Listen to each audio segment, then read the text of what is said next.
Stocks, currencies lack directional impetus as the Lunar New Year holiday begins.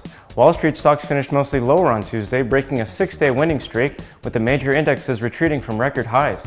Investors continue to monitor stimulus negotiations, with President Joe Biden's Democrats planning to move ahead without Republican help on a stimulus plan. On the data front, the NFIB Business Optimism Index decreased to 95.0 in January from 95.9, while the December job openings came in at 6.646 million, down from 6.572 million. As such, the S&P 500 index slipped 0.11%, the Dow Jones Industrial Average dropped 0.03%, and the tech-heavy Nasdaq Composite rose 0.14%. Asian equities were higher on Wednesday, clinging to all-time highs despite the overbought conditions. MSCI's ex-Japan Asian Shares Index rose 0.8% to reach its highest level ever, while the Shanghai Composite hit a 5-year high on last trading day before the week-long Lunar New Year holidays.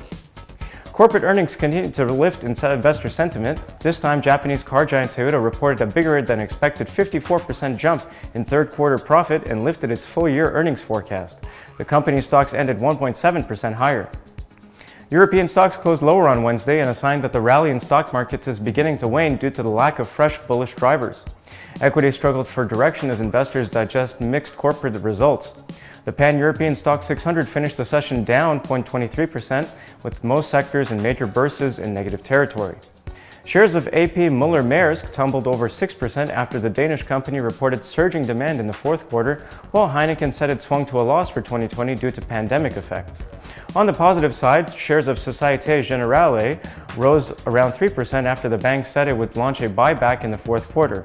Furthermore, its net profit for the final quarter of 2020 fell less than expected. Smurfit Kappa reported higher pre-tax profit and lifted its final dividend. On the data front, French industrial production fell for a second straight month in December, while German CPI came in line with expectations. Also, Germany is reported to extend lockdown until 14th of March. As a reminder, the latest lockdown measures are set to run through to 14th of February. U.S. stocks hit record highs overnight as President Biden continued to signal support for a swift passage of a $1.9 trillion stimulus bill. As such, equities finished mixed but extended their uptrend after snapping a six-day win streak on Tuesday. The Dow Jones Industrial Average rose 0.2%, the S&P 500 edged down 0.04%, and the Nasdaq Composite fell 0.25%. On the data front, the Consumer Price Index rose 0.3% for January, in line with estimates, while core inflation was flat, just missing estimates for a marginal rise. Against this backdrop, long-dated Treasury yields fell on Wednesday. Elsewhere, the dollar held steady after a three-day slide. The euro-US dollar has settled above the 1.2100 handle, but has failed to accelerate the recovery despite staying above the 20 DMA. Early on Thursday, the pair was trading with a modest bullish bias, still refining from a break above the 1.2150 intermediate resistance ahead of fresh U.S. jobless claims data due later today. In commodities, oil prices jumped to fresh 13-month highs around $61.70 before closing at the $61 figure on Wednesday. The Energy Information Administration reported that U.S. crude inventories fell by 6.6 million barrels for the week ending February 5th. As a reminder, the American Petroleum Institute on Tuesday reported a 3.5 million barrel decrease.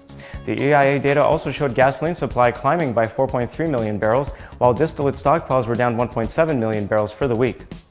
Following a positive knee-jerk reaction to the report, Brent crude retreated by the end of the session to finish unchanged. Early on Thursday, the futures remained in the $61 area, struggling for direction amid thin trading conditions. Today in Asia, trading was light, with most major markets closing for the Lunar New Year holiday. Hong Kong's Hang Seng Index rose 0.5%, and Australia's S&P ASX 200 slipped 0.1%. Markets in Japan, mainland China, South Korea, and Taiwan were closed. The Lunar New Year holiday officially begins Friday. That is all for today. Thank you for watching. Please click subscribe to always be in touch with the latest market news.